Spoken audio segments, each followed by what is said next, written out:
Hey guys, tonight we wake up in a place that absolutely does not care about your comfort.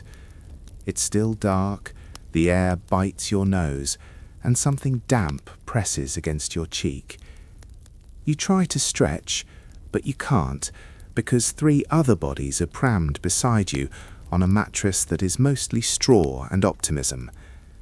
Smoke hangs low in the room, trapped from last night's fire, and your eyes sting before you're even fully conscious. Welcome to medieval Europe. You probably won't survive this. Honestly, you complain when your Wi-Fi drops for 5 minutes. This is 24 hours without heating, plumbing, refrigeration, or personal space. So, before you get comfortable, take a moment to like the video and subscribe, but only if you genuinely enjoy what I do here. And while you're at it, comment your location and local time. I love seeing where in the world you're drifting off from.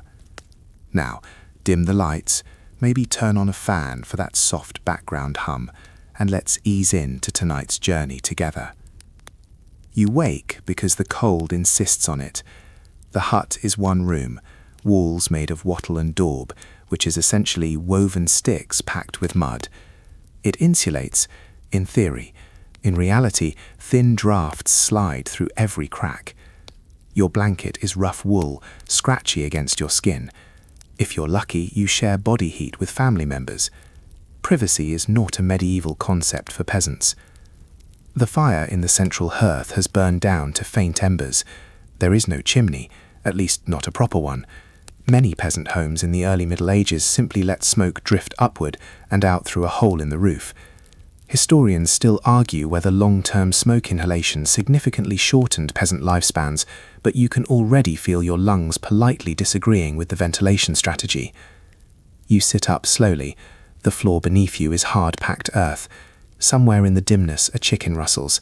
Yes, sometimes small livestock share the hut, especially in colder months. It's not cozy, it's survival. Animals provide warmth and occasionally step on you. Your back aches. Medieval peasants typically rose before sunrise, especially in winter when daylight hours were precious. There are no alarm clocks, only habit and necessity. The church bell in the distance will eventually ring for morning prayers, but most of your day is dictated by light and hunger. You rub your hands together. They are already rough, cracked from labor and cold. Soap is rare and precious. Your fingernails hold yesterday's dirt like a stubborn souvenir. Contrary to popular myth, medieval people did value cleanliness, but access to hot water daily, that's a luxury you do not possess. You wash when you can, not when you want. The air smells faintly of smoke, damp wool, and humanity. It's not overwhelming yet. That comes later, but it's present, subtle, persistent. You reach for your tunic, which you slept in. Most people own very few garments. A basic linen undershirt if you're fortunate, a woolen outer tunic, hose for your legs.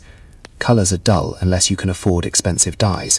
Bright blue, for instance, requires woad or imported indigo, and that's not cheap.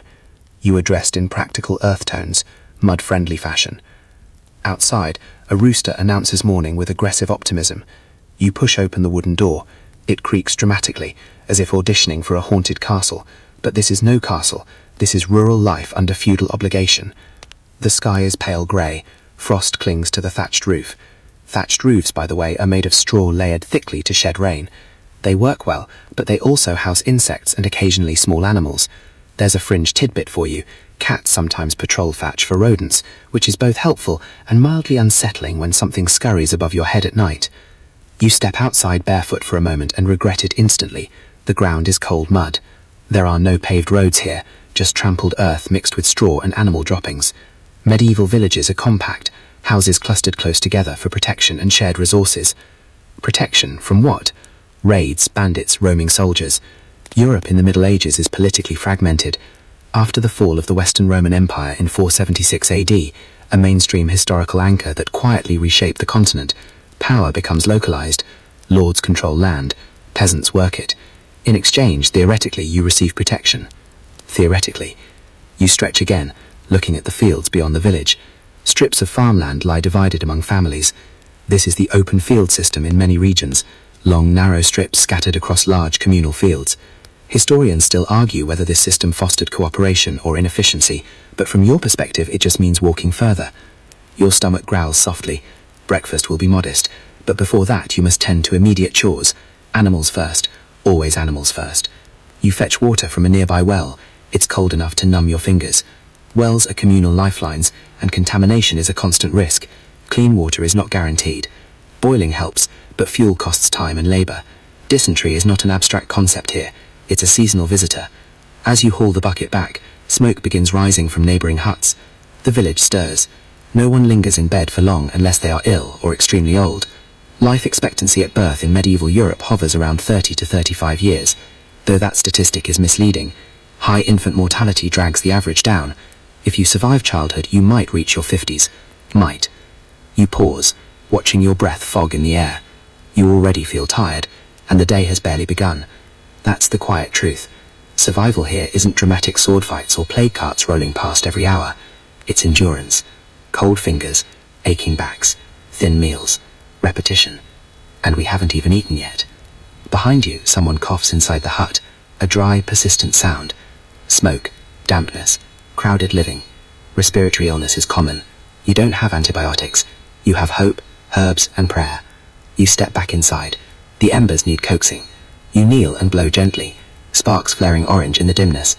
The fire crackles weakly back to life, pushing warmth slowly into the room. It's not dramatic warmth. It's incremental, hard-earned. You sit close to it, palms outstretched, absorbing what little comfort it offers. The day stretches ahead. Fields, labor, hunger, obligation. You've been awake less than an hour, and already you understand something deeply. You would not last 24 hours here without complaint. Not because you're weak, but because modern comfort has softened your expectations of what a normal morning feels like. And this is only dawn. The fire finally catches properly, and the hut begins to feel less like a stone cellar, and more like a place designed for human survival. You crouch beside the hearth, rubbing your hands together, and think about breakfast, not with excitement, but with practicality. Breakfast is not a feast, it is fuel. You reach for yesterday's bread. It is dense, dark, and slightly hard around the edges. This is not fluffy white bakery bread. This is coarse rye or barley bread, ground from grains that were milled locally, sometimes with tiny bits of stone grit mixed in from the millstones. Over time, that grit can wear down teeth. Archaeologists have found medieval skulls with noticeably ground-down molars, and yes, historians agree that bread literally reshaped smiles in the Middle Ages. You tear off a piece. It resists slightly before giving way. The texture is heavy. You chew slowly. It tastes earthy, sour, faintly smoky from being baked in a communal oven. If it's several days old, it may be used as a trencher, a thick slab of stale bread used as a plate to hold stew. After absorbing the juices, it's either eaten or given to the poor. Nothing is wasted. You dip the bread into a small wooden cup of ale. Yes, ale. In the morning. Before you judge, understand this. Medieval ale is weak, often 1 to 2% alcohol, sometimes called small beer. Water sources can be contaminated, and the brewing process, boiling the liquid, helps kill pathogens. It's not that everyone is wandering around drunk. It's more like slightly fermented hydration. Even children sometimes drink diluted ale because it's safer than untreated water. Historians still argue whether medieval water was truly as dangerous as we often imagine, or whether the "everyone drank ale because water was deadly" narrative has been exaggerated. But from your perspective, staring into a cloudy wooden cup, you're not taking chances. You sip. It's flat, mildly sour, faintly grainy. Not refreshing, exactly, just reliable. There might be pottage if you're fortunate, a kind of perpetual stew made from grains, beans, cabbage, onions, maybe a carrot if the season allows. Pottage simmers for hours, sometimes days, with ingredients added as available. It is the backbone of peasant nutrition. Meat is rare for you, reserved mostly for feast days or if you manage to trap something small. Here's a mainstream fact to ground you. In much of medieval Europe, peasants consume significantly less meat than nobles. Hunting rights were often restricted by law under the feudal system. Killing a deer in the lord's forest without permission could result in severe punishment. So when you chew this bread, understand that venison is not casually available. Rabbits, maybe, chickens, occasionally, but mostly plants and grains. You swallow and glance towards the corner where sacks of grain are stored. The supply must last until the next harvest. This calculation never leaves your mind. Medieval agriculture is vulnerable to weather. A single failed harvest can tip a village toward famine. The Great Famine of 1315-1317, for instance, devastated parts of Europe after relentless rains ruined crops. Entire communities suffered prolonged hunger. You're not there yet, but the memory of past shortages lingers in collective village consciousness. You take another bite, slower this time. There is no sugar in your breakfast. Sugar exists in medieval Europe, but it is rare and expensive, often imported, and treated almost like a spice or medicine. Honey is more common, but even that is not something you drown your food in daily. Sweetness is occasional, not expected. A chicken clucks near your feet, hopeful for crumbs. You flick a tiny piece of bread down, it disappears instantly. Nothing lingers long uneven here. Your family eats in relative quiet. Conversation at this hour is minimal. Energy must be conserved. The fire pops softly. Outside, more villagers pass by, footsteps squelching faintly in mud. You feel the rhythm of communal life beginning to hum. There's a quirky detail historians enjoy mentioning. In some regions, breakfast wasn't always considered a formal meal. The idea of 3 structured meals a day evolves over time. For many labourers, eating was tied more to work breaks than strict schedules. Dinner, in medieval terminology, often referred to the main meal eaten.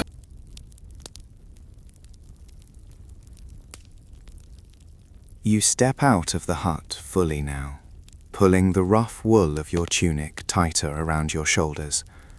The morning light reveals what darkness had politely hidden. The village street, if you can call it that, is a wide, uneven ribbon of mud, pressed down by hooves, boots, and bare feet over countless seasons. There is no pavement, no drainage system, just earth doing its best under pressure.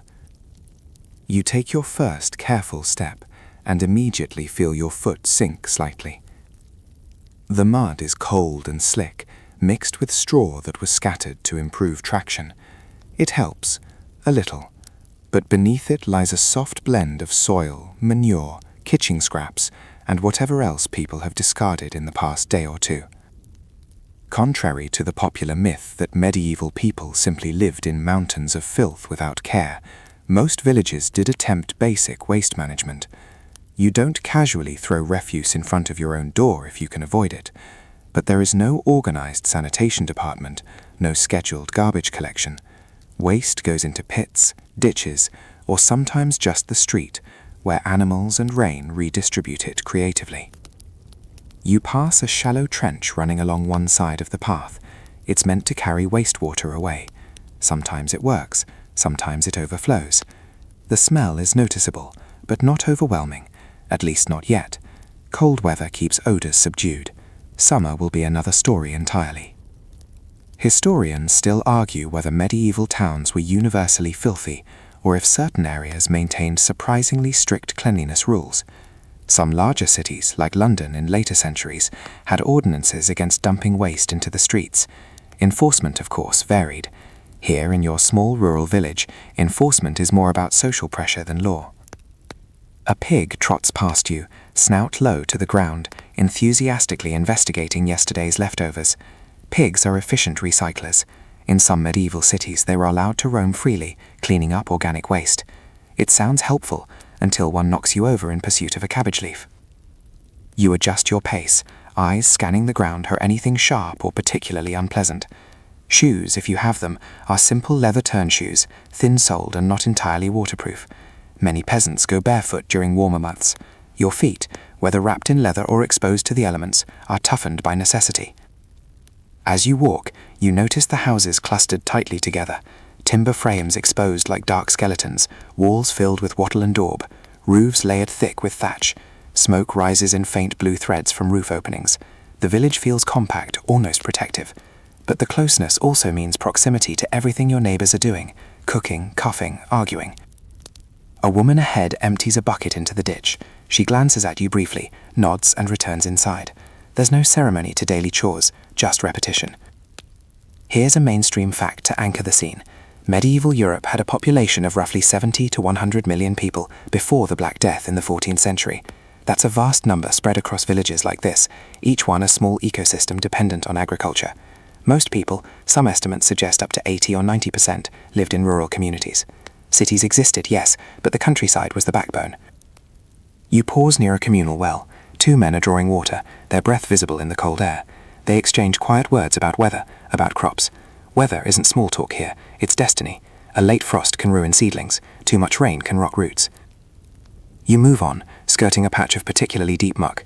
The church tower rises at the center of the village, modest but sturdy, built of stone. Its presence anchors everything. bells mark time in a world without wristwatches. You live by sound and sunlight. A child runs past you, laughing, then slips slightly in the mud before regaining balance. Even play here involves risk. Cuts and scrapes are common. Infection is the true danger. Without antiseptics, even small wounds require attention. You make a mental note to avoid falling. There's a quirky tidbit scholars sometimes mention. In certain regions, villagers scattered rushes, fresh plant stalks, across floors inside homes to absorb dirt and odors. Over time, those rushes accumulated debris, including food scraps and occasionally fleas. When replaced, they could release an unpleasant cloud of history into the air. Medieval housekeeping is practical, not glamorous. You pass the edge of the village where fields begin. The transition from clustered huts to open land is gradual. Patches of garden plots give way to longer strips of cultivated soil. You notice how the land is divided into narrow strips rather than fenced-off individual farms. This is the open field system again, land allocated in scattered pieces so that each family has access to both good and less fertile soil. The ground beneath your feet changes from churned village mud to firmer field earth. It's uneven but less slippery. You breathe in more deeply here. The air smells cleaner, damp soil, faint wood smoke drifting behind you. You glance back at the village. It looks almost peaceful from a distance. Smoke rising gently, thatched roofs glowing faintly in early light. If you squint, you might romanticize it. That's the trick distance plays. But you remember the ditch water, the animal droppings, the cramped hut. Historians still argue whether we exaggerate medieval squalor because of later Renaissance and Enlightenment writers portraying the era as backwards. It's possible that some rural communities were more orderly than popular imagination allows, but orderly does not mean hygienic by modern standards. You step carefully over a small pile of manure left by a passing ox. Oxen are valuable draft animals, slower but stronger than horses. Their presence means ploughing, transport, survival. Their droppings mean additional obstacles.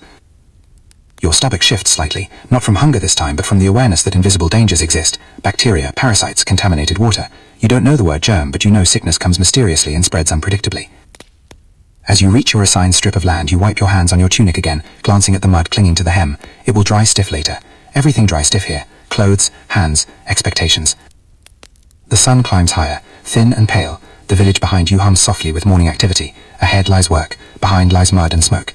And somewhere in between, you begin to understand that survival here is not a dramatic battle against dragons or invading armies. It is a daily negotiation with dirt. And you've only just stepped outside. The church bell begins again, slow and steady, rolling across the fields like a reminder you cannot ignore. You pause mid-step, not because someone is forcing you to stop, but because the rhythm of your world bends around that sound. In medieval Europe, time is not measured in minutes, it is measured in bells. You turn slightly towards the village centre. The church stands there in modest stone authority, its small tower rising above timber roofs.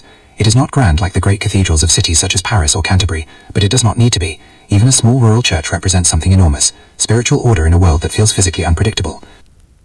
Mainstream historical fact. By the High Middle Ages, the Roman Catholic Church is the dominant religious institution in Western Europe, influencing kings, peasants, and everyone in between. The Pope in Rome holds immense authority, though that authority is sometimes challenged by monarchs. But here in your village, that global power filters down through one local priest. You walk closer as villagers gather. Some kneel briefly outside, others bow their heads. Attendance at Mass on Sundays and feast days is expected. Skipping without reason may invite social suspicion. Your neighbors notice things. Community is tight-knit, and memory is long.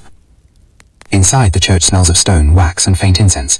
Light filters through small windows, often without glass, perhaps covered by faint animal horn or cloth. Stained glass exists in wealthier churches, telling biblical stories in colored light. Here, decoration is simpler, a wooden crucifix, a painted icon, slightly faded. You stand among others, shoulder to shoulder. The floor beneath you may be packed earth or simple stone. There are no padded pews. Comfort is not the goal, reverence is. The priest begins speaking in Latin. You do not understand Latin timidly. Most peasants do not.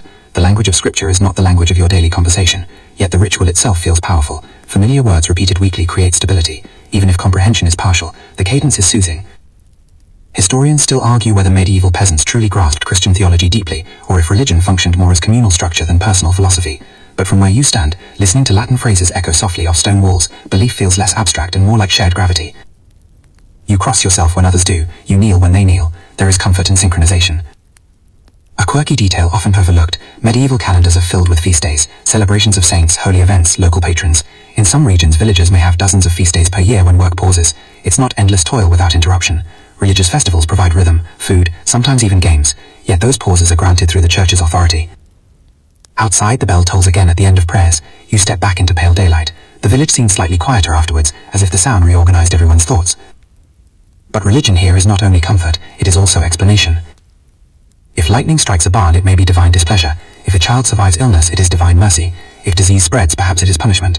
This worldview shapes decisions in subtle ways. Superstition blends seamlessly with doctrine.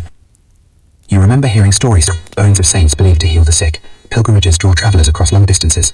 The Shrine of Canterbury Cathedral, for example, becomes famous after the martyrdom of Thomas Becket in 1770. Pilgrims journey for miracles, leaving behind coins and stories. You, however, are not going on pilgrimage today. You have fields to tend. As you walk away from the church, you feel something else beneath the spiritual calm, social control. The church does not only guide souls, it enforces moral order. Marriage, inheritance, even what you can eat during Lent, these are regulated. Breaking religious law may not risk divine consequence but earthly punishment. Confession plays its role. If you wrong someone, if you harbour anger or envy, you confess. Absolution restores you to the community. The system maintains cohesion. In a world without centralised police forces, moral structure substitutes for formal surveillance.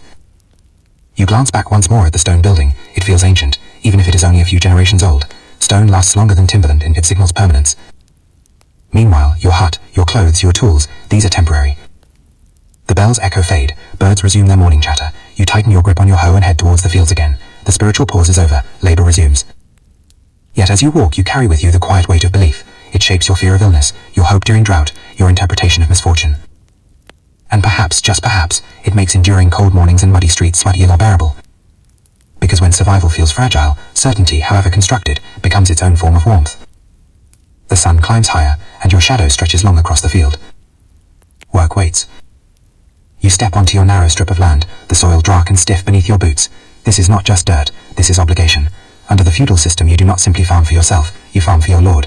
A portion of what you grow belongs to him, whether the harvest is generous or painfully thin. Mainstream in historical fact, feudalism in medieval Europe revolves around land in exchange for service. Lords grant land to vassals. Peasants, especially serfs, are tied to that land.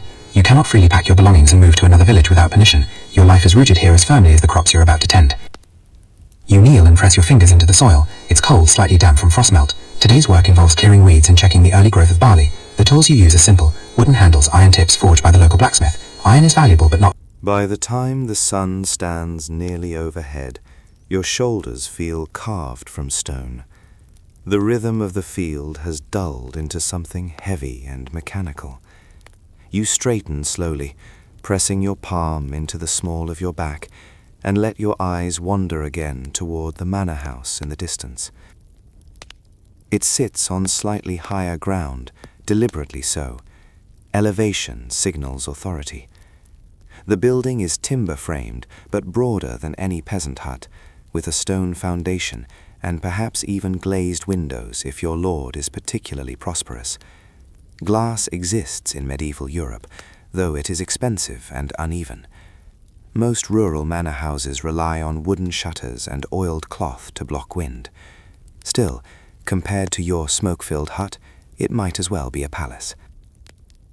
Mainstream historical fact: the manor is the economic heart of the feudal system. It includes not just the lord's residence, but also barns, storage buildings, sometimes a mill and bakehouse. Peasants are often required to grind their grain at the lord's mill, for a fee, of course. That fee ensures the lord's steady income even when harvests fluctuate. You wipe sweat from your brow and begin walking toward a shaded edge of the field for a brief midday pause. Around you, other villagers do the same. This is not leisure, it's a calculated rest to prevent collapse. As you sit beneath a sparse tree, you unwrap a small cloth bundle, perhaps a bit more bread, maybe a chunk of cheese if fortune has smiled recently. Cheese is valuable because it preserves milk longer than liquid form. Hard cheeses last through colder months. You chew slowly, savouring salt and fat. Protein is precious. From here you can see movement near the manor grounds. A stable boy leads a horse across the yard. A servant carries a basket inside. The difference between your life and theirs is visible even from this distance. Historians still argue how rigid medieval class divisions truly were. While social mobility was limited, it wasn't impossible. A talented craftsman might join a guild in a town. A peasant might earn freedom over time. But statistically, most people remain within the class they are born into. You lean back slightly against the tree trunk, letting your muscles loosen for a few precious minutes. A breeze brushes across the field, warm now, carrying the scent of tilled soil. There's a quirky detail often overlooked. Medieval nobles also faced discomfort. Manor houses, especially earlier ones, were cold, drafty, and poorly insulated.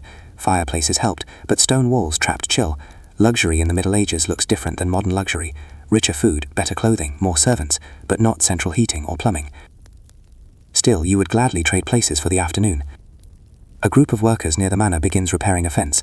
You notice how their clothing, while similar in cut to yours, appears slightly finer, dyed more evenly, stitched more carefully. Small differences signal status. You think briefly about taxes and obligations. Besides labor on the Lord's land, known as corvée, you may owe a portion of your harvest, eggs from your chickens, perhaps even coin if trade is nearby. Marriage sometimes requires permission and payment. Death can trigger inheritance fees. The system ensures that upward accumulation flows in one direction. Yet the manor also provides protection. In times of unrest, raids, disputes, roaming mercenaries, the Lord's retainers defend the land. Protection in exchange for service. That is the contract. You finish your meal and stand again, knowing rest is temporary. As you approach the manor boundary to deliver a small bundle of cut wood, another minor obligation, you feel a subtle shift in atmosphere. The yard is swept cleaner than village streets. Waste is managed more carefully here. Storage barns are orderly. Grain sacks are stacked under shelter. A steward stands near the entrance, parchment in hand. Literacy is rare among peasants, but more common among clergy and some administrators. Written records track dues and obligations. The presence of writing itself feels powerful, information preserved beyond memory. You hand over the wood without ceremony. The steward nods, marks something on the parchment, and moves on. You are recorded, accounted for. Inside the manor hall, through an open door, you glimpse long wooden tables and benches. Meals here include more variety, perhaps salted meat, spiced wine, imported goods for special occasions. Spices like pepper and cinnamon travel from distant lands through complex trade routes. Their presence on a table signals wealth and global connection. Historians still argue the extent of medieval global awareness among rural populations. You may not know the geography of India or China, but through spices, cloth, and rumor, fragments of distant worlds reach even your isolated village. You step back from the manor yard and return toward the fields. The contrast lingers in your mind. Not envy exactly, more a steady awareness of layered existence. As you walk, you notice a young noble practicing with a wooden sword under supervision. Training begins early for those born into martial roles. Knighthood requires skill, discipline, and access to expensive armor and horses. War is both threat and opportunity in this era. You flex your cut palm again. The cloth has absorbed most of the blood. It throbs faintly but seems manageable. The afternoon stretches ahead. Sunlight grows heavier. Shadows shorten. You return to your strip of land and resume work. Swing, pull, toss. The rhythm reclaims you. And as you bend once more into the soil, you understand that the manor's shadow reaches farther than its walls. It shapes your day, your labor, your future children's obligations. You endure not because it is fair, but because it is normal. And normal, here, is everything. The afternoon sun settles into a steady, patient warmth, and for a brief stretch of time you almost forget the cut on your palm. Work does that. It dulls smaller pains beneath larger effort. You bend, lift, pull, toss, in rhythm with the others, the field humming quietly with human endurance. Then your foot slips. It's nothing dramatic, just a patch of loose soil where your balance falters for half a second. But half a second is enough. You land hard on one knee, and your hand shoots out instinctively to catch yourself. The injured palm presses into dirt. You freeze. There's no cinematic music, just the distant caw of a crow, and the rustle of wind through grain. Slowly you lift your hand. The cloth is smeared brown now. The cut has reopened. You hiss softly between your teeth. This is what survival looks like. Not epic battles, but tiny moments where your body negotiates with bacteria it doesn't even know exist. Mainstream historical fact. Medieval medicine operates primarily under the theory of the four humours: blood, phlegm, black bile, and yellow bile. Health is believed to depend on their balance. Illness, therefore, is imbalance. Treatment focuses on restoring harmony, sometimes through bloodletting, herbal mixtures, or dietary adjustments. You are not about to request bloodletting for a cut hand, but the worldview shapes everything around you. You rinse the wound gently, wincing as cold water bites into raw skin. Nearby, an older woman, known in the village for her knowledge of herbs, glances at your hand. "You'll want honey," she says simply. Honey is more than sweetness here. It's used on wounds for its preservative qualities. A quirky tidbit: modern science has confirmed that honey does possess antibacterial properties. You nod and wrap the cloth tighter for now. As you return to work, your knee throbs where it struck the ground. Bruises bloom quickly under thin fabric. You test your weight. It holds. Historians still argue how advanced medieval medicine truly were. On one hand, surgical techniques were limited, and anesthesia primitive at best. On the other, medical texts from Islamic scholars such as Avicenna circulated into Europe, influencing learning in universities that began emerging in cities like Bologna and Paris. Knowledge was not static, it was evolving, even if slowly. But here, in your field, access to university-trained physicians is fantasy. You rely on local wisdom. You kneel again, more carefully this time. The soil presses against your bruised knee. Pain pulses in small waves, not debilitating but persistent. You think about larger injuries, broken bones from falling off carts, deep cuts from tools, infections that turn skin red and hot. Without antibiotics, even minor wounds can become life-threatening. Sepsis is a silent predator. You don't know its name, but you've seen its effect. Fever, confusion, sudden death after something that wasn't that serious. A bell rings faintly from the village again, marking another segment of the day. Time slides forward whether you are comfortable or not. You resume your rhythm, slower now. Swing, pull, step. Your injured hand grips the tool awkwardly. Each motion reminds you of vulnerability. A younger boy working nearby watches you briefly. He's perhaps 10 years old. Already his hands are rough, his posture bent slightly forward from imitation of adults. Childhood here is shorter, responsibilities arrive early. You pause again and sit briefly on a low stone, examining the wound. Dirt is gone, but redness surrounds the cut. You'll need to treat it tonight. Garlic crushed into paste, perhaps. Honey, if you can spare it. Wrap it tight and hope. There's a scholarly debate worth mentioning. Historians still argue whether medieval life expectancy was truly as grim and short as commonly portrayed, or whether those who survived childhood often lived into middle age with chronic but manageable ailments. Evidence from skeletal remains suggests many people adapted physically to hard labor, but adaptation doesn't equal comfort. You stand again. The sun dips slightly westward. Afternoon begins its slow decline. Shadows lengthen across your strip of land. Despite the pain, you notice something subtle. Resilience. Your body keeps body. It doesn't consult you about whether it feels inspired. It simply continues. In the distance, smoke rises more thickly from the village as some return early to prepare evening meals. You remain in the field. There is still light, and light equals productivity. You flex your fingers again, testing grip strength. It's tolerable.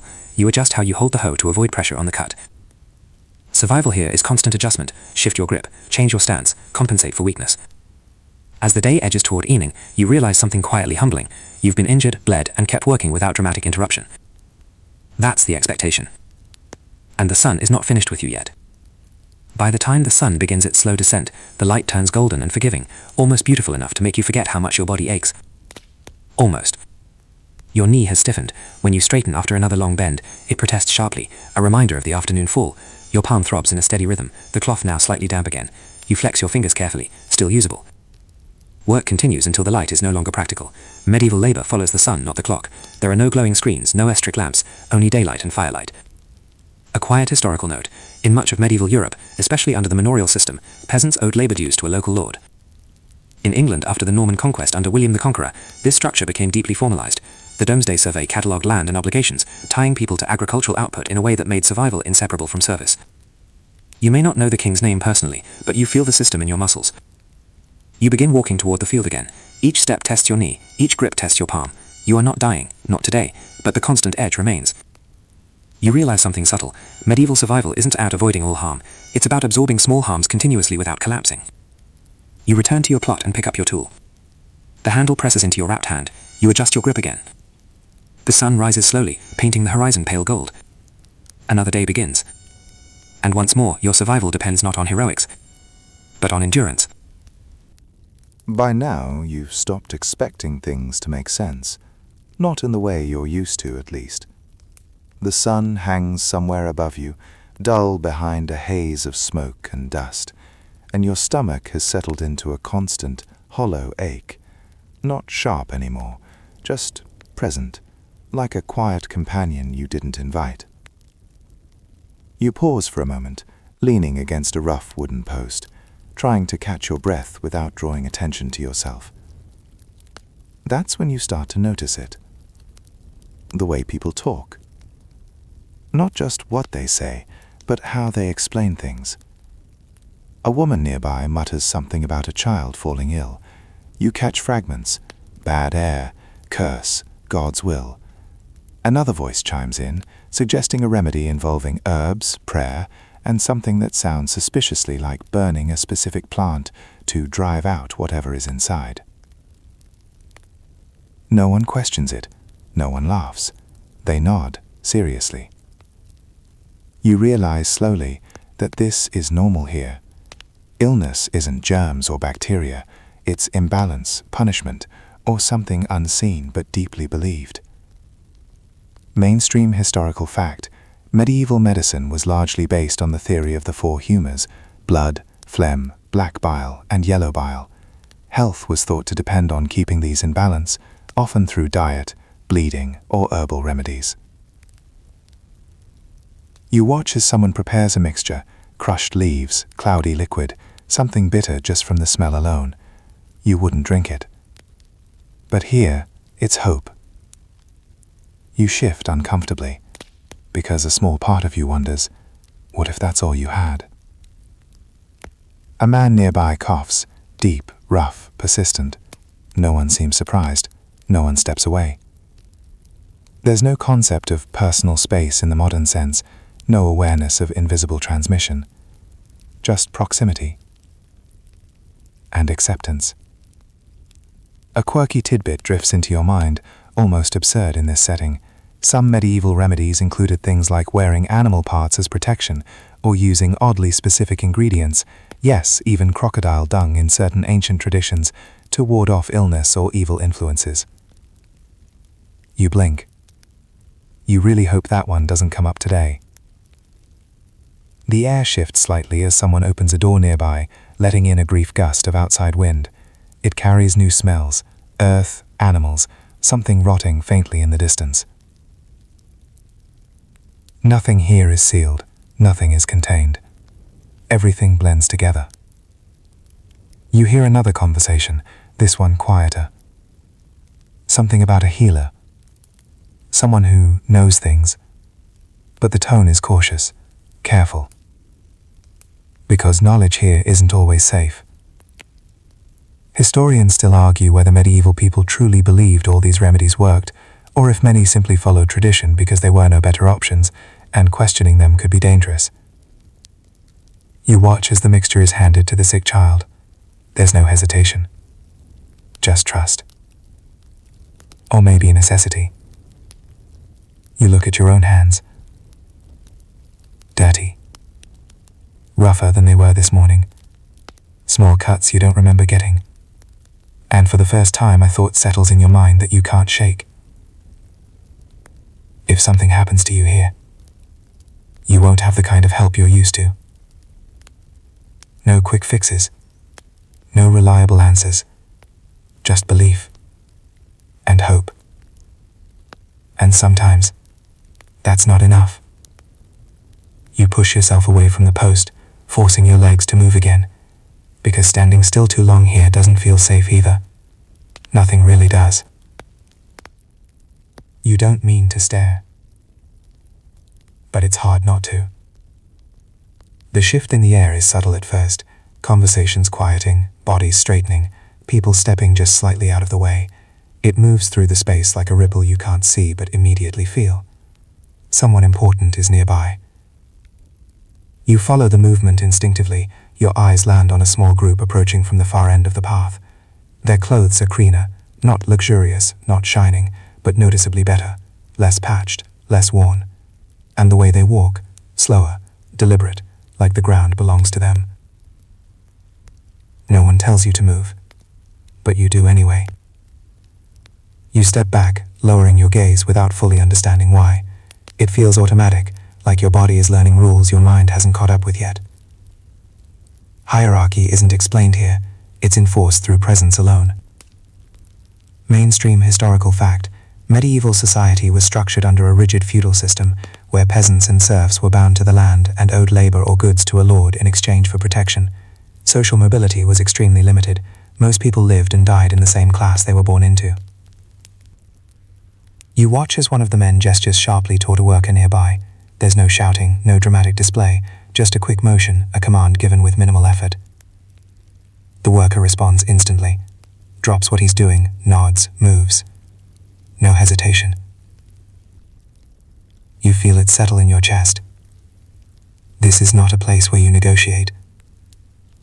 I glance around, noticing how everyone seems to exist within invisible lines. Who speaks first, who steps aside, who keeps their head down. It's a language of behavior, learned early and followed without question. A sudden noise breaks the rhythm. A sharp crack. You turn your head quickly. Someone has stumbled, spilled something, maybe dropped a tool. It's unclear. What is clear is the reaction. The same man steps forward. There's no long speech. No discussion. Just a swift, controlled punishment. You flinch slightly, not from the force itself, but from how expected it seems. No one intervenes. No one protests. The moment passes almost as quickly as it began. And work resumes. Like nothing happened. A quiet discomfort creeps into your thoughts, because back where you came from, this would be shocking, unacceptable. Here, it's structure. A quirky tidbit surfaces, almost strangely out of place. Some medieval remedies included things like wearing animal parts as protection, or using oddly specific ingredients, yes, even crocodile dung in certain ancient traditions, to ward off illness or evil influences. You swallow, suddenly very aware of how little you understand about the rules here.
By now, you've stopped expecting things to make sense. Not in the way you're used to, at least. The sun hangs somewhere above you, dull behind a haze of smoke and dust, and your stomach has settled into a constant, hollow ache. Not sharp anymore, just present, like a quiet companion you didn't invite. You pause for a moment, leaning against a rough wooden post, trying to catch your breath without drawing attention to yourself. That's when you start to notice it. The way people talk. Not just what they say, but how they explain things. A woman nearby mutters something about a child falling ill. You catch fragments: bad air, curse, God's will. Another voice chimes in, suggesting a remedy involving herbs, prayer, and something that sounds suspiciously like burning a specific plant to drive out whatever is inside. No one questions it. No one laughs. They nod, seriously. You realize slowly that this is normal here. Illness isn't germs or bacteria. It's imbalance, punishment, or something unseen but deeply believed. Mainstream historical fact: medieval medicine was largely based on the theory of the four humours: blood, phlegm, black bile, and yellow bile. Health was thought to depend on keeping these in balance, often through diet, bleeding, or herbal remedies. You watch as someone prepares a mixture: crushed leaves, cloudy liquid, something bitter just from the smell alone. You wouldn't drink it. But here, it's hope. You shift uncomfortably, because a small part of you wonders, what if that's all you had? A man nearby coughs, deep, rough, persistent. No one seems surprised. No one steps away. There's no concept of personal space in the modern sense, no awareness of invisible transmission. Just proximity. And acceptance. A quirky tidbit drifts into your mind, almost absurd in this setting. Some medieval remedies included things like wearing animal parts as protection, or using oddly specific ingredients, yes, even crocodile dung in certain ancient traditions, to ward off illness or evil influences. You blink. You really hope that one doesn't come up today. The air shifts slightly as someone opens a door nearby, letting in a brief gust of outside wind. It carries new smells: earth, animals, something rotting faintly in the distance. Nothing here is sealed, nothing is contained. Everything blends together. You hear another conversation, this one quieter. Something about a healer. Someone who knows things. But the tone is cautious, careful. Because knowledge here isn't always safe. Historians still argue whether medieval people truly believed all these remedies worked, or if many simply followed tradition because there were no better options, and questioning them could be dangerous. You watch as the mixture is handed to the sick child. There's no hesitation. Just trust. Or maybe a necessity. You look at your own hands. Dirty. Rougher than they were this morning. Small cuts you don't remember getting. And for the first time a thought settles in your mind that you can't shake. If something happens to you here, you won't have the kind of help you're used to. No quick fixes. No reliable answers. Just belief. And hope. And sometimes, that's not enough. You push yourself away from the post, forcing your legs to move again, because standing still too long here doesn't feel safe either. Nothing really does. You don't mean to stare, but it's hard not to. The shift in the air is subtle at first, conversations quieting, bodies straightening, people stepping just slightly out of the way. It moves through the space like a ripple you can't see but immediately feel. Someone important is nearby. You follow the movement instinctively. Your eyes land on a small group approaching from the far end of the path. Their clothes are cleaner, not luxurious, not shining, but noticeably better, less patched, less worn. And the way they walk, slower, deliberate, like the ground belongs to them. No one tells you to move, but you do anyway. You step back, lowering your gaze without fully understanding why. It feels automatic, like your body is learning rules your mind hasn't caught up with yet. Hierarchy isn't explained here, it's enforced through presence alone. Mainstream historical fact, medieval society was structured under a rigid feudal system, where peasants and serfs were bound to the land and owed labor or goods to a lord in exchange for protection. Social mobility was extremely limited. Most people lived and died in the same class they were born into. You watch as one of the men gestures sharply toward a worker nearby. There's no shouting, no dramatic display, just a quick motion, a command given with minimal effort. The worker responds instantly, drops what he's doing, nods, moves. No hesitation. You feel it settle in your chest. This is not a place where you negotiate. I glance around, noticing how everyone seems to exist within invisible lines. Who speaks first, who steps aside, who keeps their head down. It's a language of behavior, learned early and followed without question. A sudden noise breaks the rhythm. A sharp crack. You turn your head quickly. Someone has stumbled, spilled something, maybe dropped a tool. It's unclear. What is clear is the reaction. The same man steps forward. There's no long speech. No discussion. Just a swift, controlled punishment. You flinch slightly, not from the force itself, but from how expected it seems. No one intervenes, no one protests. The moment passes almost as quickly as it began, and work resumes, like nothing happened. A quiet discomfort creeps into your thoughts, because back where you came from, this would be shocking, unacceptable. Here, it's structure. A quirky tidbit surfaces, almost strangely out of place. Some medieval remedies included things like wearing animal parts as protection, or using oddly specific ingredients, yes, even crocodile dung in certain ancient traditions, to ward off illness or evil influences. You swallow. Suddenly very aware of how little you understand about the rules here.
Hey guys, tonight we climb higher than your lungs would ever politely agree to, up into the razor-thin air of the Andes, where the wind never really stops whispering. You're standing on a mountain path carved into stone and ice, the sky so close it feels like you could smudge it with your thumb. Somewhere above you, sealed in frozen soil, are the child mummies of the Andes, perfectly preserved, eerily peaceful, and yes, far better at surviving altitude than you probably would be. Don't worry, you probably won't survive this. Climb, I mean. The oxygen alone would have you bargaining with the mountain after about 10 steps. Now, dim the lights, maybe turn on a fan for that soft background hum, and let's ease into tonight's journey together.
You step back down from the wind-swept plateau, not physically, but emotionally, back into villages tucked between terraces and rivers, where life smells like wet earth and wood smoke. Because before a child becomes part of Capacocha, before fine textiles and imperial processions, there is an ordinary morning. There is a family. You're standing in a highland settlement at dawn. Llamas shuffle in their pens. A mother grinds maize between stones. A father adjusts the woven straps of a carrying cloth. The Andes glow pink under first light. Somewhere in this village lives a child who will be called perfect. The Inca value physical wholeness deeply. Children selected for Capacocha are described in colonial accounts as healthy, unblemished, often from noble or locally important families.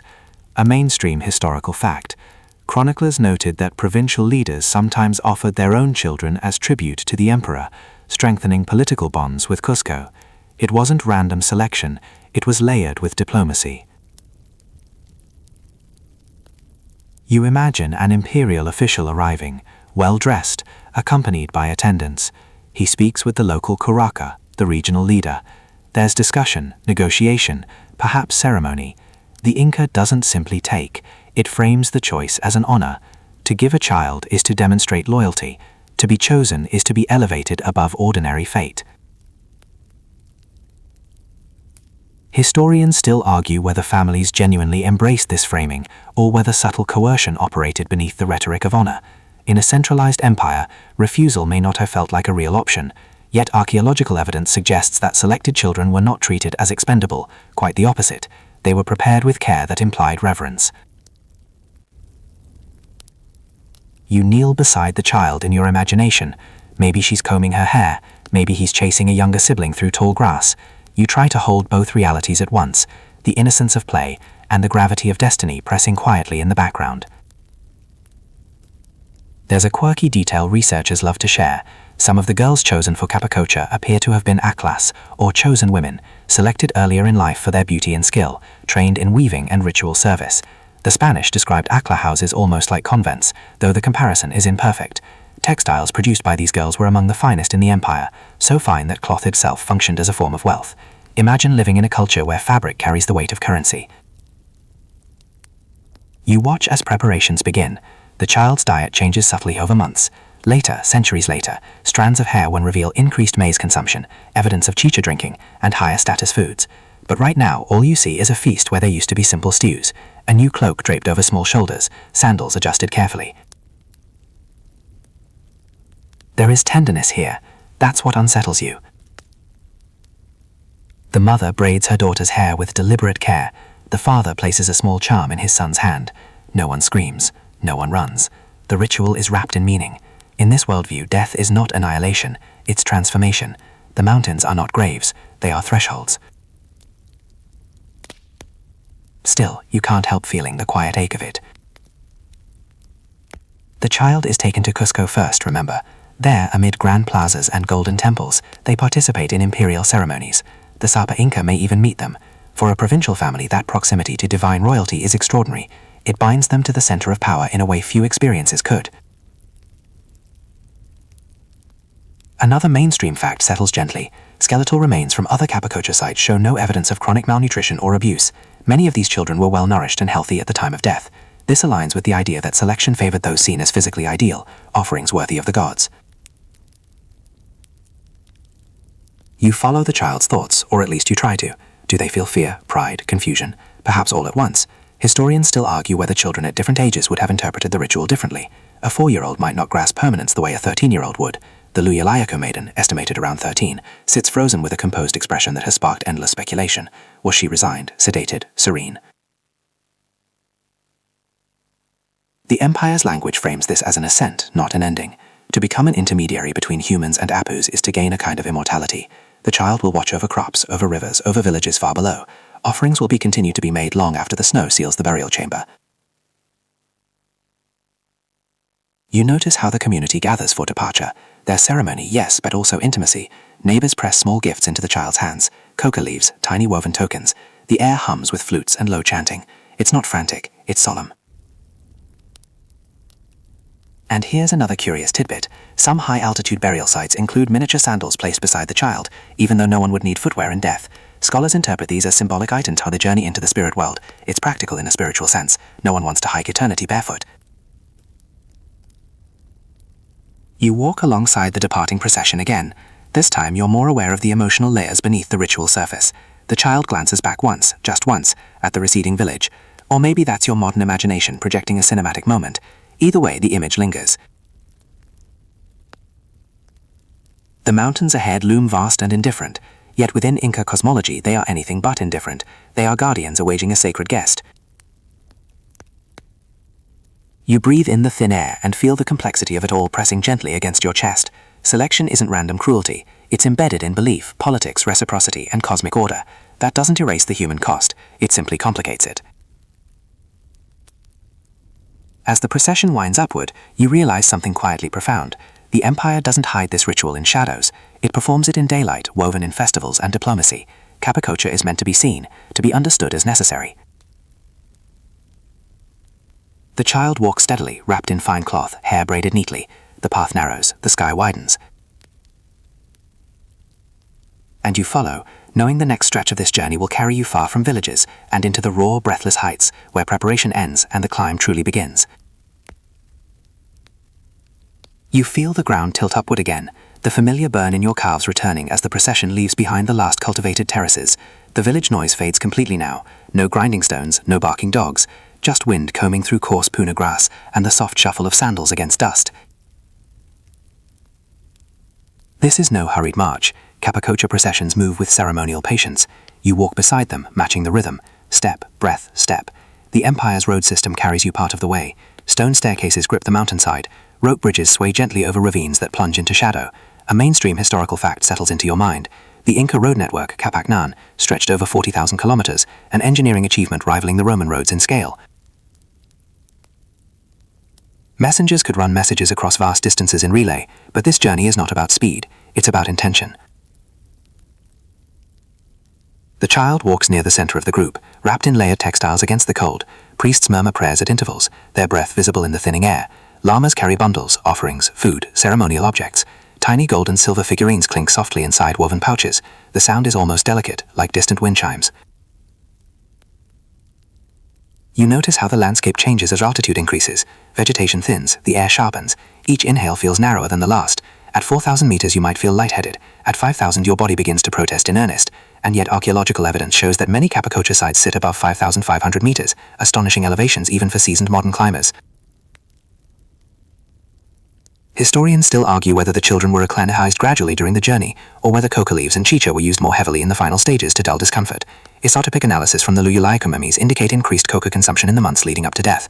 You imagine the subtle dumbness spreading through small fingers, easing hunger, softening fear. There's a quirky detail climbers sometimes share. At extreme altitude, even simple tasks like tying a knot feel strangely complex, as if your brain is buffering reality. Now imagine constructing a stone burial chamber up there, hauling offerings, arranging textiles, all without oxygen tanks or down jackets. The determination alone feels monumental. You pass a tambo, one of the roadside storehouses. Supplies are redistributed. A brief rest. The child is offered maize beer in a small cap, sipped carefully. The priests consult the sky, perhaps reading omens in cloud formations. The apus are near now. You can feel it in the way conversation quiets. The path narrows into rugged switchbacks. Snow appears in patches, then in sheets. Your breath fogs. The sun is brilliant but offers no warmth. High-altitude paradox, sunburn and frostbite holding hands. A condor glides overhead, wings stretched impossibly wide. In Andean cosmology, the condor represents the upper world, the realm of the gods. I try not to romanticize the moment, but the symbolism is hard to ignore. The bird circles once, twice, then disappears beyond a ridge. Another mainstream fact settles into your awareness. The Luyulaika summit burial site, discovered in 1999, sits at 6,739 meters, making it one of the highest archaeological sites in the world. Even today, reaching it requires specialized climbing equipment and careful acclimation. The Inca accomplished this barefoot or in simple sandals. You imagine the final camp below the summit. Tents made of woven cloth, small fires coaxed from scarce fuel. The child sits quietly, wrapped tightly, cheeks flushed from cold and altitude. Priests murmur prayers meticulously. Miniature llama figurines are positioned. Spondylus shells are arranged in patterns. Each object carries symbolic weight, fertility, abundance, connection between sea and sky. Historians still argue whether the final ascent was witnessed by many or only a select few. Some sites suggest that only priests and attendants continue to the highest point, leaving larger groups below. The summit is not a public spectacle. It's intimate, almost secretive, despite the empire's layered significance. You begin the last stretch. The slope steepens dramatically. Each step requires effort. Snow crunches underfoot. The wind grows sharper, less forgiving. This is sacred territory. The child is guided carefully now. Hands steady small shatas. Coca leaves are tucked gently into the mouth. A final drink of chicha passes over lips. The sedative effects would ease anxiety, perhaps induce drowsiness. Modern toxicology tests on the Luyulaiko maiden revealed traces of coca and alcohol at her system at death. The science confirms what the ritual context suggests. There's a strange stillness as you crest the summit ridge. No dramatic music, no thunder, just sky. You return to the summit, but not in the 15th century this time. Now it's 1999. The air is just as thin, the wind just as relentless, but the figures climbing Mount Luyulaiko wear insulated jackets, crampons, and oxygen-starved determination. You're moving with an archaeological expedition led by Argentine anthropologist Johann Reinhardt and his team, inching upward across volcanic scree and ice. Even with modern gear, the ascent is brutal. At 6,739 meters, Luyulaiko is the second highest volcano in the world, a mainstream fact that feels almost unnecessary when your lungs already feel like crumpled paper. The sky is a piercing cobalt. Every step demands focus. You crest a ridge and see the remains of a stone platform. It doesn't look like much at first, just arranged rocks against a vast white horizon. But you've been here before, in imagination. You recognize the geometry of ritual. The team begins careful excavation, brushing away ash and frozen soil. Trowels move slowly. The ground is stubborn, locked by centuries of cold. And then, textile. Not scraps, not fragments, layers of woven cloth, colors still visible beneath dust. The moment stretches. The wind seems to hold its breath with you. When the first body emerges, seated upright, knees drawn up, head slightly bowed, even hardened climbers fall quiet. She looks asleep. That's the word that keeps appearing in expedition accounts. Asleep. Her hair is intricately braided, her face serene. Ice crystals cling to her clothing like delicate frost embroidery. Historians still argue whether the emotional reaction of modern discoverers shapes how we interpret ancient intent. Does seeing her peaceful expression make us more inclined to imagine a gentle passing, or is that projection? Either way, the stillness is undeniable. Over the course of the excavation, 3 children are uncovered near the summit: a teenage girl now known as the Maiden, a younger girl often called the Lightning Girl, and a boy around 7 years old. They are astonishingly intact, skin preserved, internal organs undisturbed. Even the contents of their stomachs remain. A mainstream scientific fact anchors the awe. The extreme cold and dryness at high altitude created natural mummification, effectively freeze-drying the bodies. Unlike Egyptian mummies, no deliberate embalming occurred. The mountain itself performed the preservation. You kneel beside the excavation site in your mind.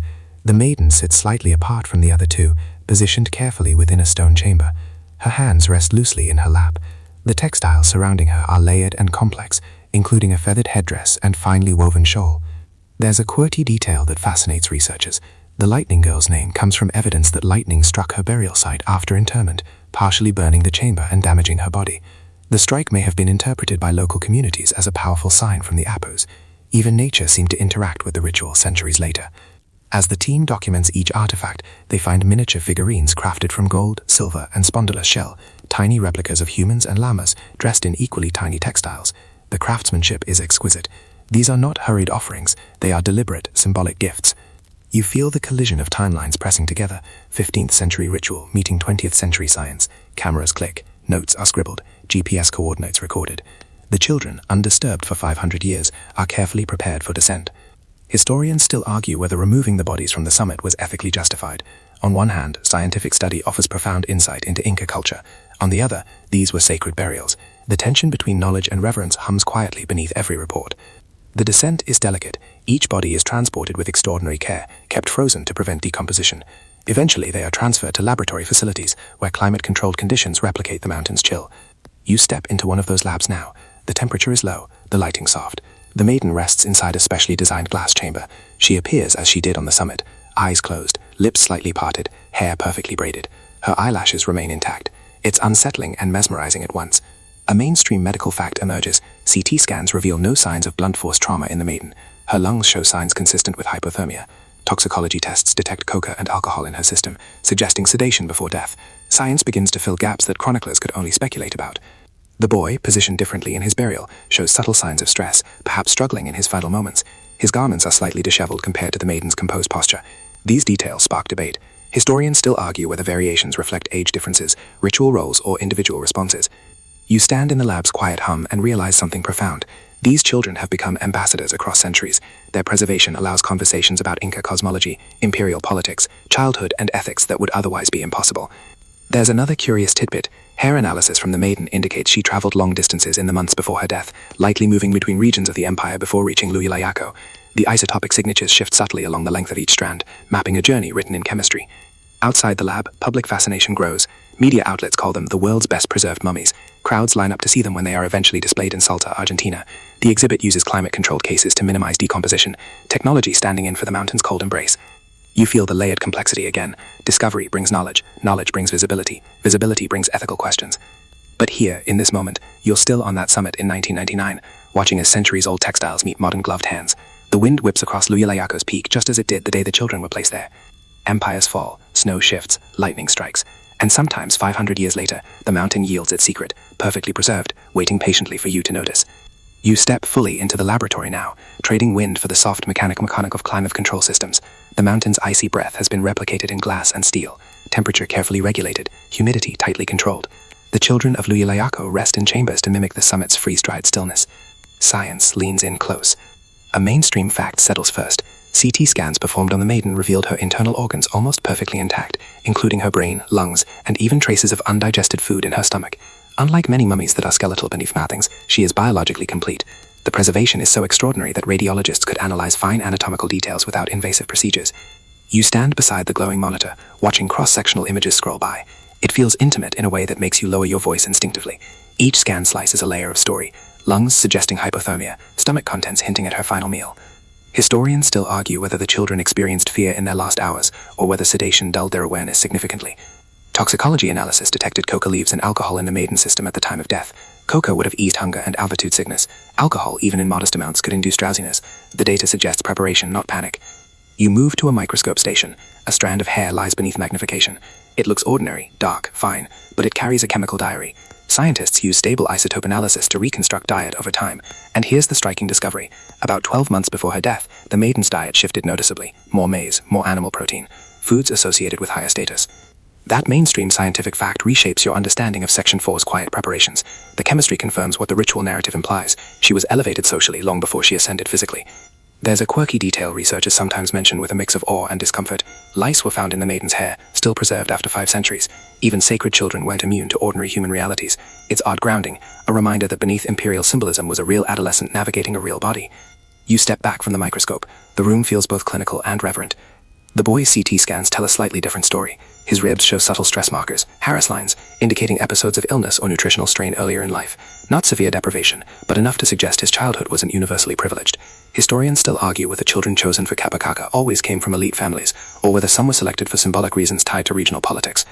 The Lightning Girl's remains show evidence of lightning damage to her burial chamber. Portions of her body were charged post-mortem. Scientists determined the strike occurred after burial, meaning the mountain itself altered her resting place centuries later. In Andean cosmology, lightning is often associated with powerful deities. You can't help wondering how such an event would have been interpreted by nearby communities had they known. Another mainstream fact threads in gently. Researchers found coca leaves packed into small bags placed near the children, along with miniature figurines and textiles. These weren't random grave goods, they were carefully curated symbolic offerings, reinforcing the idea that the children were accompanied into the afterlife. You walk slowly along the display cases. The maiden's posture remains serene, head tilted slightly forward, lips parted. Her cheeks retain subtle fullness. It's almost impossible to reconcile that lifelike presence with the date, circa 1500 CE.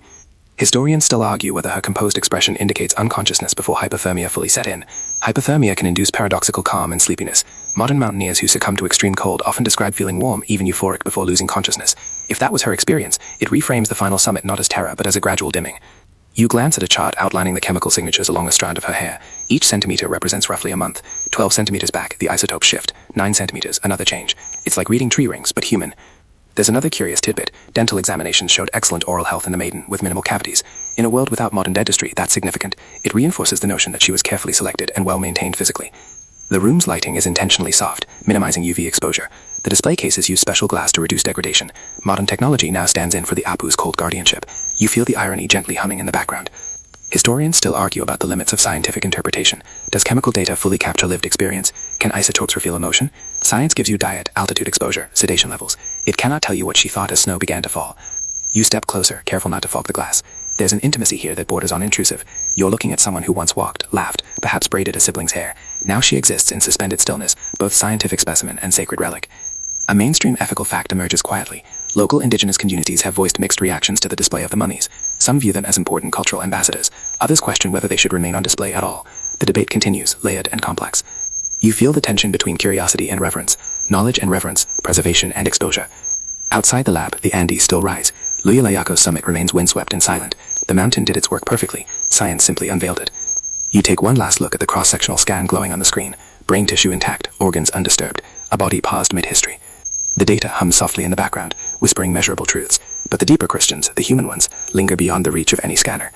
You step closer to the glass, not as a scientist now, not as a climber, but simply as a quiet observer. 3 children, 3 distinct presences. The mountain preserved them together, but their stories aren't identical. If you slow down, really slow down, you can begin to sense the subtle differences. The maiden sits first in your awareness. She is the oldest, around 13 at the time of death. Her posture is composed, almost meditative, head slightly inclined forward, hands resting gently in her lap. Her long, dark hair is braided with careful symmetry, individual strands still visible after 5 centuries. A mainstream fact anchors the image. CT scans show no evidence of trauma in her body, and toxicology reports confirm elevated levels of coca and alcohol shortly before death, consistent with sedation. You study her face. Her lips are slightly parted, as if mid-breath. There is no distortion of agony, no clenched jaw. Historians still argue whether her expression indicates she was asleep when hypothermia claimed her, or whether we're projecting serenity onto a moment we cannot truly access. The mountain gives you preservation, not narrative. There's a curious detail that often surprises people. Her clothing is layered with extraordinary care. Beneath her outer shawl are multiple finely woven garments, some dyed in deep reds and yellows. The complexity suggests high ritual status. The textiles themselves are masterpieces, thread counts rivaling luxury fabrics today. Cloth in Inca society signified wealth and power. She was wrapped like royalty. You shift your gaze to the boy, around 7 years old. His burial posture is slightly different, less composed, garments not as meticulously arranged. His body shows subtle signs of stress in earlier childhood. A mainstream scientific finding, skeletal analysis revealed Harris lines on his bones, indicators of temporary growth disruptions, possibly from illness or nutritional fluctuation. Not severe deprivation, but evidence of a less consistently privileged life than the maiden's. Historians still argue whether this difference reflects regional diversity in selection, or simply individual life histories. Was he chosen for political symbolism? Did his community hold particular importance? The empire's motivations are layered, rarely singular. His face is more taut than the maiden's. There's a faint suggestion of tension around his mouth. Some researchers propose that he may have struggled more in his final moments, perhaps less sedated than the older girl. Toxicology results showed lower alcohol levels in his system. The nuance is subtle but meaningful. Then there is the younger girl, the one often called the lightning girl. She was about 6 years old. Her body bears post-mortem damage from a lightning strike that hit the summit centuries after burial. A mainstream geological fact, high-altitude peaks are frequent lightning targets due to their elevation and exposure. In Andean cosmology, lightning is associated with powerful forces, sometimes interpreted as communication from deities. Historians still argue how ancient communities might have interpreted such an event had they known. Was it a reaffirmation of the ritual's potency, or simply an atmospheric accident? Despite the damage, much of her remains intact. Her small sandals were placed carefully beside her. Miniature figurines rested near her body, gold and silver human forms, tiny llamas. These were not random tokens, they were companions. You notice how the three were positioned separately yet within the same summit complex. This wasn't a single grave, but a carefully organized sacred space. Each child had a distinct chamber or niche, each accompanied by specific offerings. There's a curious detail researchers sometimes mention. Lice and nits were preserved in the maiden's hair, and chemical traces suggest her braids had not been loosened for months before death. The meticulous hairstyle wasn't just aesthetic, it was maintained over time, possibly part of her elevated ritual identity. You imagine them not as static figures but as moving children months earlier, walking roads, attending ceremonies in Cusco, drinking chicha under priestly supervision. The isotope analysis of their hair revealed geographic movement before the final ascent. The chemistry suggests travel across different ecological zones of the empire. Historians still argue whether the maiden may have served as a symbolic bride to the mountain, a hypothesis drawn from her age and adornment. The theory is debated, and evidence remains interpretive. Yet the idea lingers in academic discussions, illustrating how scholars attempt to decode ritual meaning from preserved detail. You step back slightly. 3 children, 3 roles within a single Capacocha amount, the empire's solemn obligation expressed through their small bodies. Another mainstream fact settles gently. Radiocarbon dating places their deaths around the late 15th or early 16th century, just decades before Spanish conquest disrupted Inca civilization. They sat on Lujalayaco summit while the world below was already shifting toward invasion. The thought hums softly. These children remained untouched by conquest. While temples were looted and cities dismantled, the mountain kept its guardians sealed in ice. You let your breathing slow. The glass reflects faint outlines of your own face superimposed over theirs, a quiet reminder of distance and connection. You are centuries apart, yet sharing the same oxygen in this lab. Historians still argue about the balance between interpreting them as individuals versus symbols. Are we honoring their personhood by telling their distinct stories, or imposing modern frameworks onto ritual roles? The debate remains active, respectful, unresolved. You take one last careful look at each face. The maiden, serene, elevated, meticulously adorned. The boy, smaller, perhaps less sedated, bearing subtle traces of a varied childhood. The lightning girl, marked by the mountain's later fury, yet preserved enough to speak across centuries. Outside the museum walls, tourists whisper, cameras click softly. But here, in this suspended quiet, you feel something deeper than curiosity. You feel continuity. These were children shaped by empire, belief, geography, and family. And next, you'll widen your gaze beyond Lujalayaco, because these 3 are not alone. The Andes hold many such stories, scattered across peaks where snow still guards its ancient guests. You widen your gaze beyond Lujalayaco now, letting the single summit dissolve into a vast chain of white peaks stretching north and south as far as you can imagine. The Andes are not a solitary stage. They are a corridor of sacred elevations, and Lujalayaco is only one chapter in a much larger wind-carved archive. You shift your footing onto another mountain, this time Ampato in southern Peru. In 1995, climbers discovered the frozen body of a young girl near its summit after volcanic ash melted surrounding ice. She became known as Juanita, the Ice Maiden. A mainstream fact anchors her presence. Radiocarbon dating placed her death around 1450 to 1480 CE, during the height of Inca imperial expansion. Like the Lujalayaco children, she was a victim of Capacocha.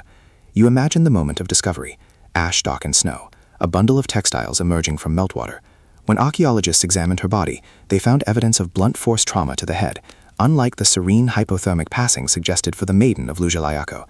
Historians still argue whether different mountains demanded different ritual methods, or whether regional variations shaped the ceremonies. You kneel in the thin air of Ampato and notice familiar patterns: layette textiles, miniature figurines, coca leaves placed carefully nearby. The repetition across sites confirms that Capacocha was systematic, not isolated. The empire carried its sacred logic to peak after peak.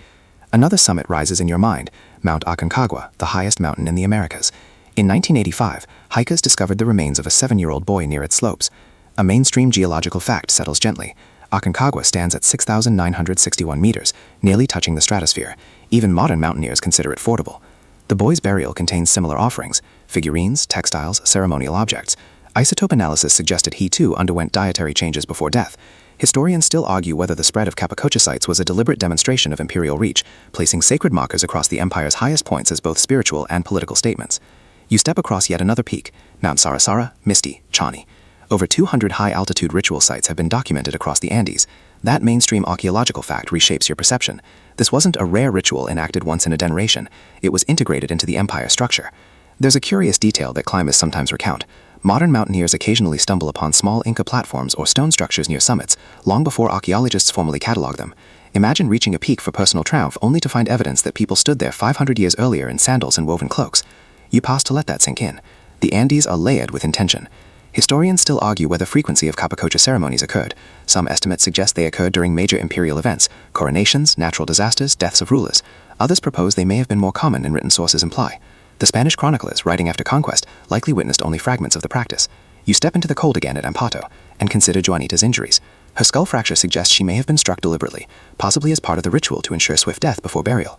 The variation challenges any simple narrative of peaceful hypothermia. It reminds you that ritual practices can differ across geography and time.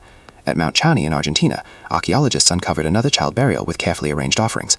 The patterns repeat: coca leaves, spondylus shells, tiny llamas. These elements form a ritual vocabulary that spans thousands of kilometers.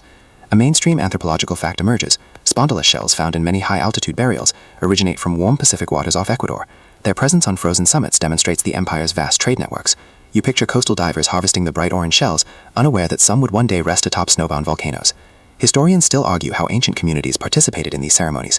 Did they climb with the priests? Did they maintain the shrines afterwards, offering periodic tributes?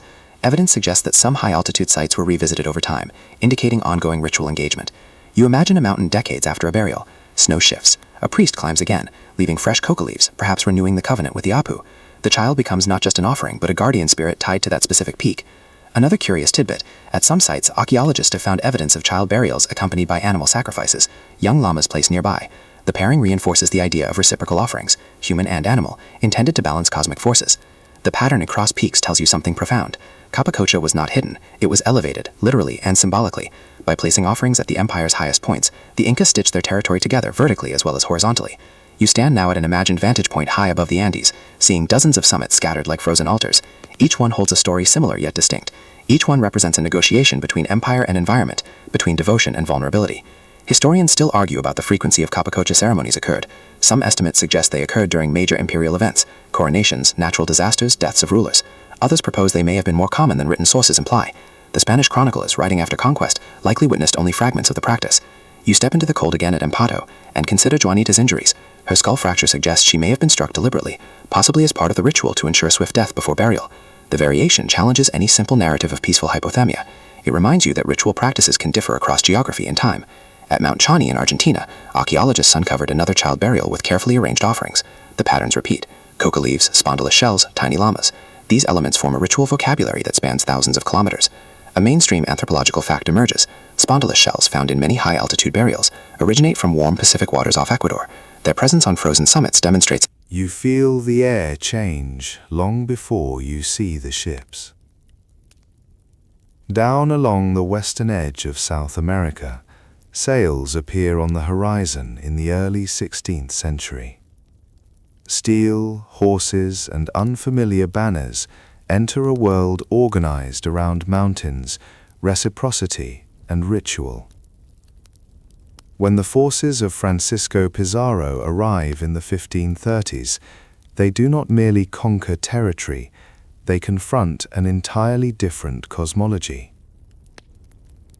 A mainstream historical fact anchors the moment. In 1532, Pizarro captured the Inca emperor Atahualpa at Cajamarca. Within a year, the emperor was executed. The political spine of the empire fractured almost overnight. You stand in that fracture. For Spanish chroniclers, reports of Capacocha ceremonies were filtered through Christian frameworks that labeled them idolatry and pagan sacrifice.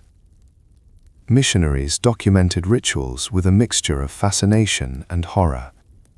Some accounts describe children being honored before death, others exaggerate details to emphasize brutality. Historians still argue how reliable these early Spanish sources are. Many chroniclers wrote decades after events, relying on second-hand testimony. Some had political or religious motives for portraying Inca practices in the darkest possible light. Separating observation from agenda is an ongoing challenge. You imagine a missionary climbing into a highland village, hearing whispers of a sacred mountain shrine. To him, the Apu is not a guardian spirit, it is a false idol. The logic of reciprocity is replaced with the doctrine of sin. A mainstream colonial fact settles in. Throughout the 16th and 17th centuries, Spanish authorities systematically suppressed indigenous religious practices across the Andes. Sacred sites were destroyed or repurposed. Shrines were dismantled. Offerings were banned. The mountains remained, but their rituals retreated into secrecy. You picture villagers still leaving coca leaves quietly at night, long after public ceremonies were outlawed. Belief does not vanish simply because it is condemned. Historians still argue whether Capacocha continued in hidden forms after Spanish conquest, or whether it largely ceased due to political collapse. Archaeological evidence suggests high-altitude child burials stopped by the mid-16th century. The empire that organized such elaborate processions no longer existed to coordinate them. Without imperial roads functioning at scale, without state-sponsored priests, without the authority of Cusco binding regions together, Capacocha as a centralized ritual became nearly impossible. You descend from a summit and enter a colonial town. A church now stands where a temple once rose. The cross replaces the sun disk. Spanish language replaces Quechua in official records. But beneath the surface, syncretism begins to form. A quirky but well-documented pattern appears. In many Andean communities, Catholic saints become subtly associated with mountain spirits. A statue of the Virgin might be linked to a specific peak. Festivals blend Christian imagery with older Andean symbolism. Suppression leads not to erasure, but adaptation. You sense the tension of layered belief. A mainstream demographic fact deepens the gravity. European diseases, smallpox, measles, influenza, devastated indigenous populations after contact. Entire communities were lost within decades. The cultural knowledge needed to sustain complex rituals diminished alongside the population itself. Capacocha was not just outlawed, it was overtaken by catastrophe. Historians still argue how indigenous communities internally re-evaluated earlier rituals after the trauma of conquest. Did some come to see the sacrifices as ineffective protection against Spanish invasion? Or did they interpret the conquest as part of a larger cosmic upheaval? You imagine elders asking why the Apus did not prevent this invasion. Did the mountains turn away? Or was the disruption beyond even their power? The narrative shifts. What was once a sacred exchange becomes in colonial texts evidence of barbarism. This framing persists for centuries, shaping global understanding of the Inca. You stand in a 19th century European museum reading a translated chronicle. The words feel clinical, detached. The children are described as victims or offerings, without context of reciprocity, cosmology, or honor. The mountain voice fades in those pages. A mainstream academic development arrives in the 20th century. Archaeology begins reassessing colonial accounts critically. Scholars compare Spanish texts with material evidence, burial posture, grave goods, preservation patterns. The narrative becomes more nuanced. The children appear serene, carefully positioned, richly adorned. The tone changes from condemnation to inquiry. Historians still argue about terminology. Should Capacocha be called human sacrifice, a phrase loaded with moral weight? Or should it be described within its cultural framework as a sacred offering embedded in reciprocity? Language shapes interpretation. You feel the power of words. By the late 20th century, mountaineers and archaeologists rediscover high-altitude shrines. Ice yields bodies preserved almost as if asleep. Suddenly, Capacocha is no longer just text in colonial chronicles. It is tangible, visible, undeniable. And now the debate shifts again. not about whether the ritual existed, but about how these children should be treated in the present. Because the mountains kept their secret for centuries, and when they released it, the modern world was watching. You step out of the thin mountain air and into a climate-controlled gallery. Glass cases, soft lighting, whispering visitors. The children who once sat facing sacred horizons now rest behind transparent walls. The silence here feels different, filtered, curated, institutional. You sense the weight of a new question forming. Who has the right to tell their story? When the 3 children from Luyalayaco were brought down from the summit in 1999, they were eventually placed in the care of the Museum de Arqueología de Alta Montaña in Salta. The museum was specifically designed to preserve and display high-altitude Inca mummies under carefully controlled conditions. A mainstream conservation fact anchors the moment. The bodies are kept in special climate chambers that replicate the cold, dry conditions of the mountain to prevent deterioration. Temperature, humidity, and oxygen levels are precisely managed. Science has become the new guardian of preservation. But preservation is not the same as consensus. Historians, archaeologists, ethicists, and indigenous leaders continue to debate whether these children should be displayed at all. Some argue that public exhibition promotes education and awareness of Andean history. Others believe the children should be reburied, returned to the mountains, or entrusted to descendant communities. You stand before the glass and feel the tension.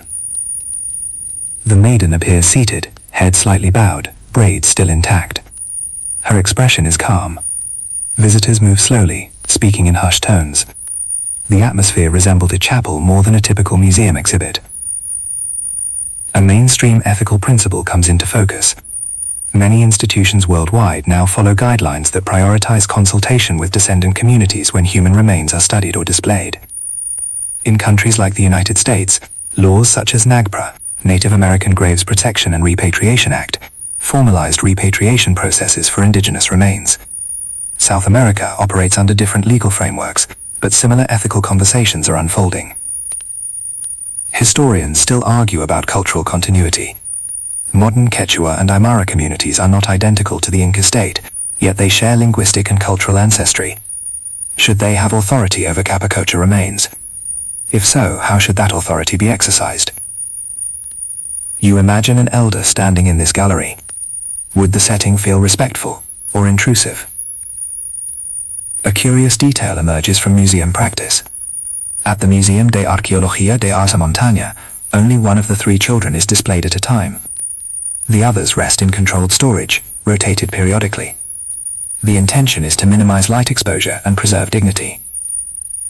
It's a compromise between visibility and restraint. You reflect on the global context. Egyptian mummies have long been exhibited in European museums. Medieval relics are displayed in churches. Yet perspectives shift over time. What once felt like scientific curiosity can later feel like exploitation. The children of Luyalayaco complicate this further. They were not buried in a tomb meant for future visitation. They were placed on a summit intended to remain remote, inaccessible, sacred. Bringing them down changed their meaning. A mainstream anthropological fact deepens the conversation.